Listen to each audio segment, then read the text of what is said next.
SEO testing, the importance of doing R&D split test experiments, in my opinion, is one of the most important ways of you trying to stay ahead of the curve in the SEO community. Today I'm joined with Mike, Paul and Luke, and we're all part of a private WhatsApp group where we're continuously arguing, debating, trying to play devil's advocate with each other and work out what actually works in today's algorithms. In my opinion, I think it's one of the most important things to do. But Mike, why do you think that SEO testing and being part of a group where you can share results, why do you think that's important for SEO? You always need to have an edge. You always want to be top of Google, and if you're just sitting and doing nothing, then you're going to be going nowhere. And if you go to a conference or something like that, they're not going to tell you something that's absolutely breaking news. It's going to be something that they figured out a couple of years ago, and that only now are they sharing it with the wider community. Whereas if you're in a small testing group, you're more likely to get secrets because you're probably not in the same niches.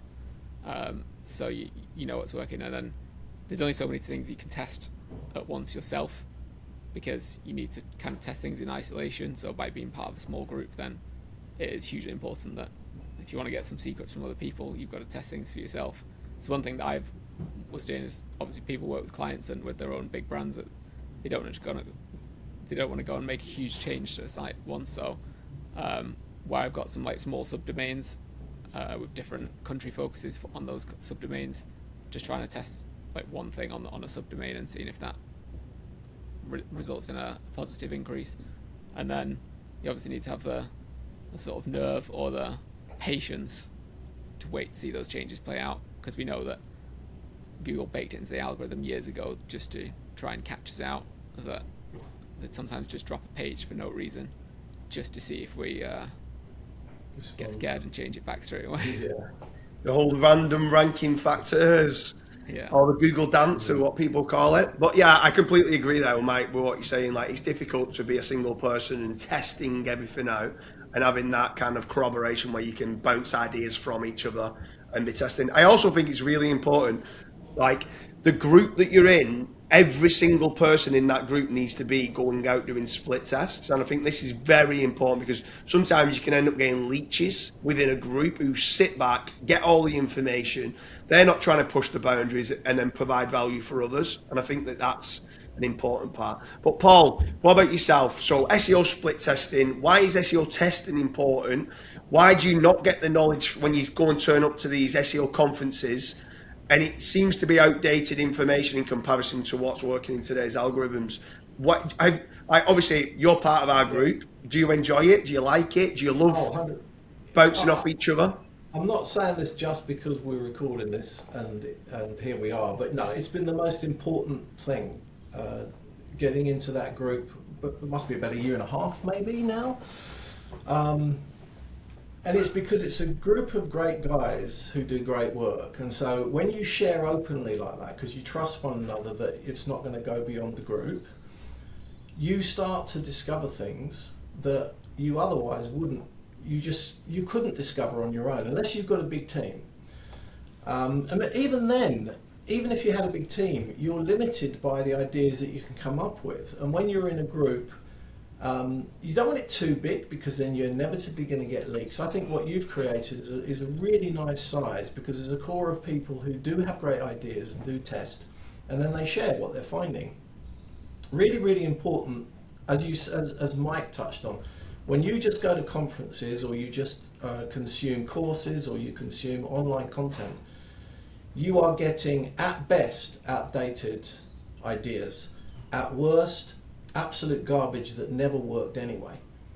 You know, I would say that most of what I encounter in the SEO space is it's nonsense. It's none of it's borne out with, once you start testing and with data analysis, most of what you see gets revealed for the garbage that it is.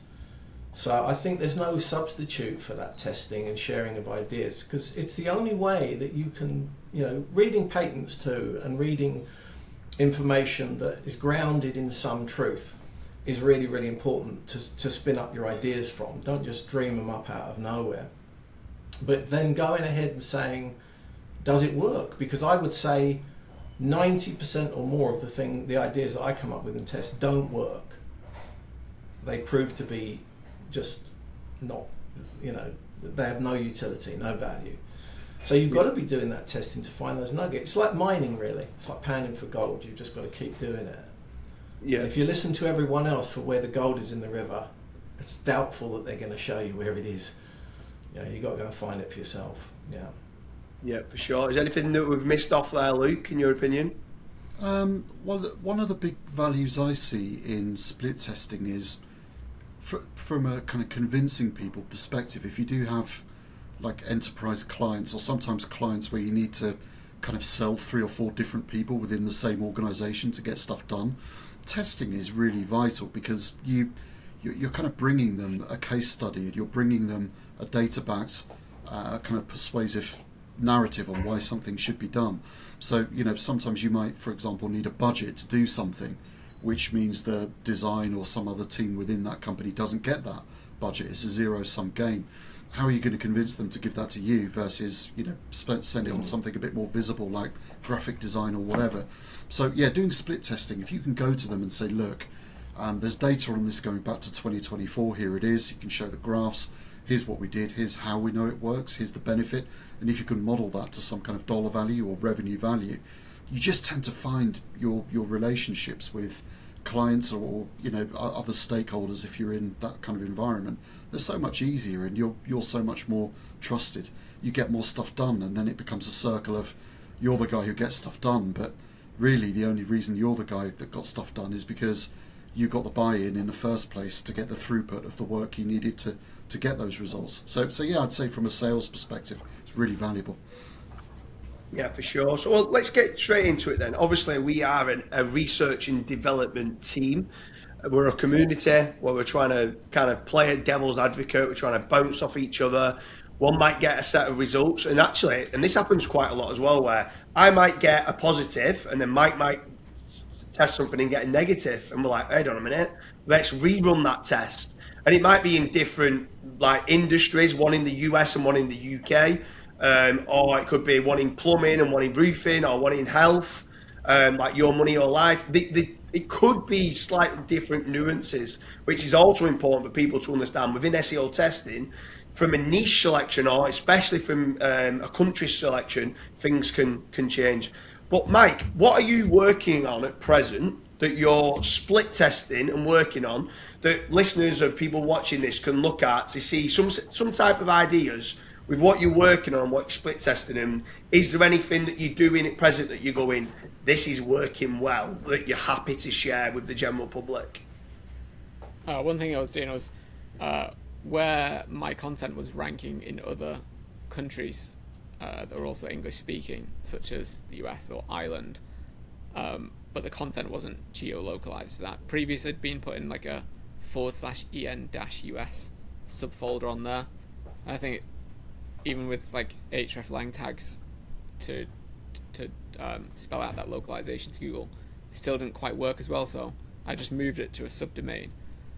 And then I thought, oh well, now that translation is so good with LLMs, surely I can just say translate that Spanish and put es.mybrand.com as a subdomain. I think I touched on this in another podcast, where traffic and certain external signals validate you as a brand. Simply just translating things sometimes didn't work. So I translated a bunch of stuff to Spanish and moved it to a subdomain. And I did the exact same with Canada and Ireland, and the Canadian stuff ranked really well. The Irish stuff ranked really, really well, which you would say, oh, okay, Ireland's a smaller country, there's going to be less competition in general.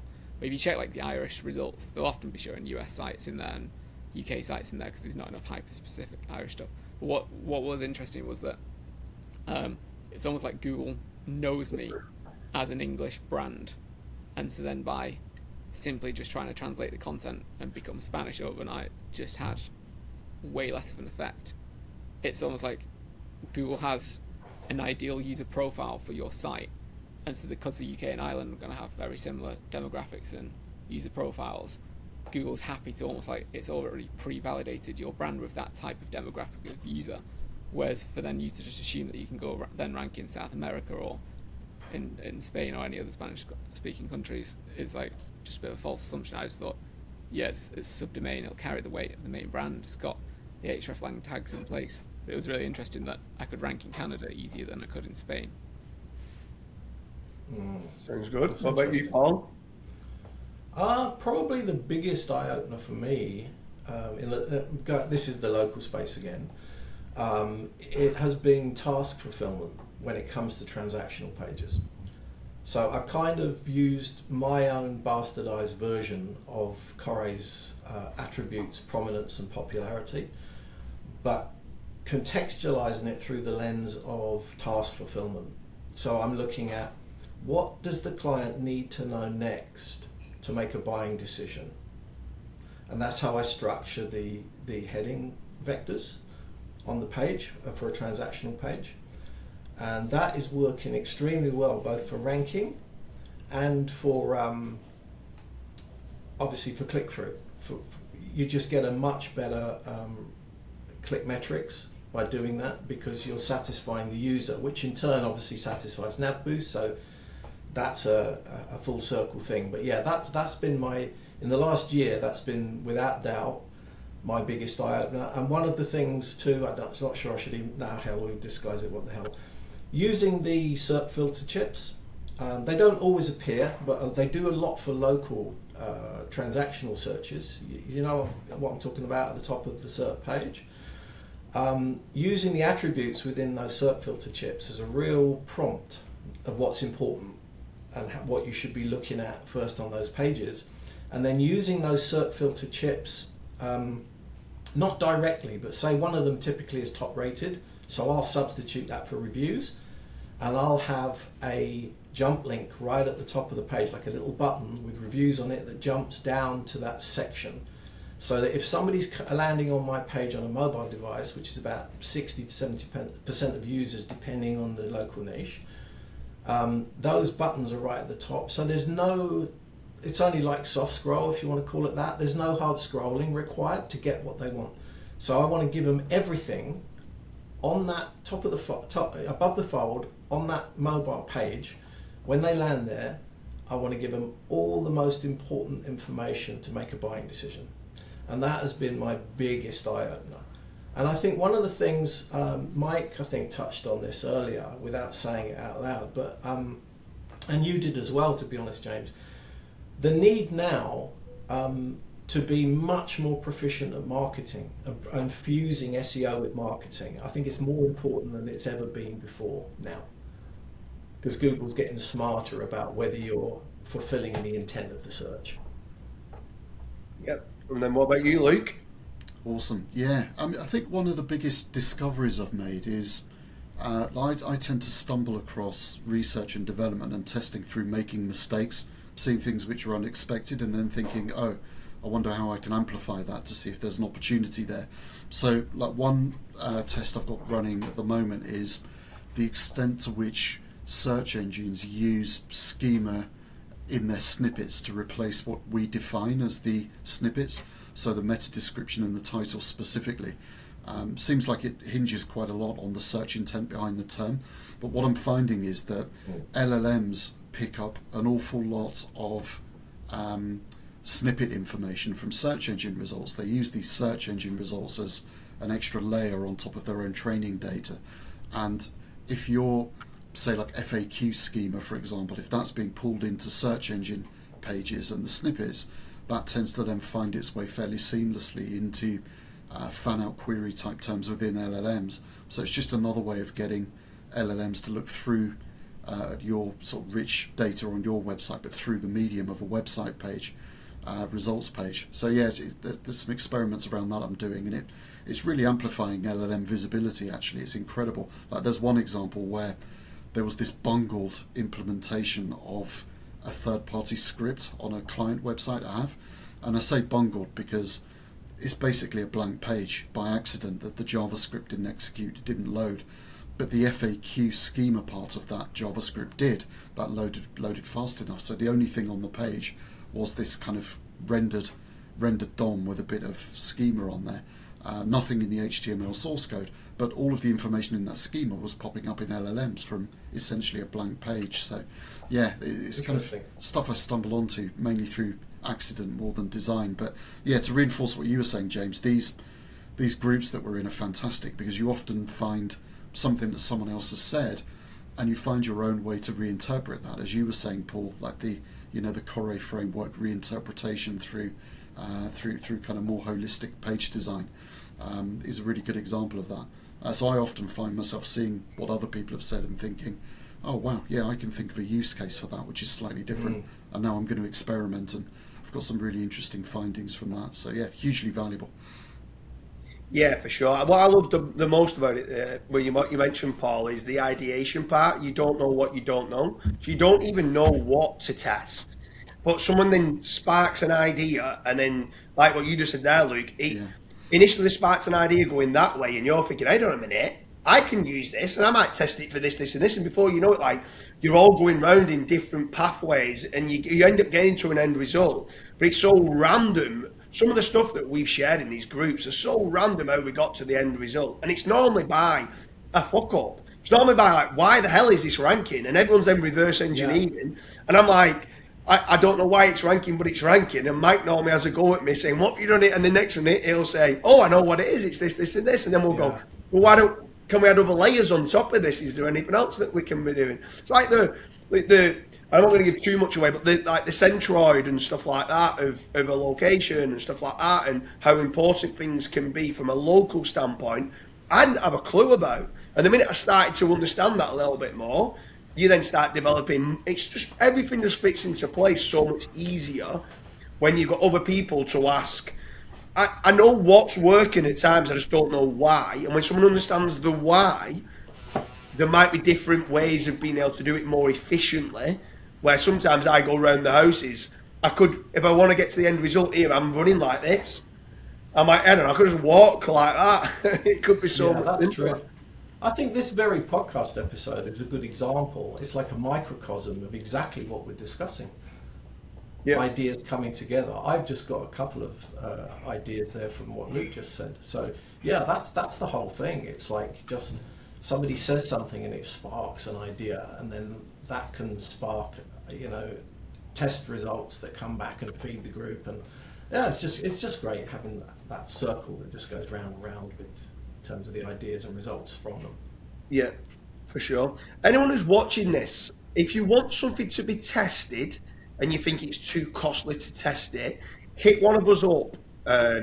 Paul, what's the best way of someone contacting yourself? So obviously you do a lot in local, a lot with Google Business Profiles. If someone wants something to be tested, which in our group we'll be able to test, because we like people coming to us with ideas, because the ideation part at times can be the thing that holds you back. But specifically, if someone wants some SEO testing being done for Google Business Profiles, what's the best way of someone getting in contact with yourself? Best way, because I'm only lead gen, right? So I don't have a branded presence out there myself, but they can contact me through my personal email, which is paultruscott@hotmail.com. Just drop me a line there and we can deal with it that way. But yeah, because I'm not a client, I don't do client SEO, so I don't have a visible front end of my business as such. And then what about yourself, Luke? If someone wants to reach out, obviously you're doing a lot of franchise SEO, scaling a lot of multi-location type businesses. Obviously there's loads of other things of what you're working on as well. But if someone wants to reach out to yourself, Luke, and says, Luke, I want you doing some R&D split testing for X, Y, and Z. Is there any Twitter, Facebook, LinkedIn? Like where's the best place of getting hold of yourself? Yeah, two best ways to get hold of me are LinkedIn. So I'm pretty present on LinkedIn. And also hello@lukebastin.com, email address. I'll pick up both of those. Perfect. And what about yourself, Mike? Either Twitter by my name or mikelovatt.com. And what type of things are you working? Obviously, I know you're doing some iGaming stuff, but like obviously you're a master of schema. But is there any other stuff that you're split testing that you might want people to reach out to you for? Yeah, schema is fine, or anything that's kind of third-party corroboration at the moment. I've gone really deep on, so any external sources of truth, different mediums, platforms.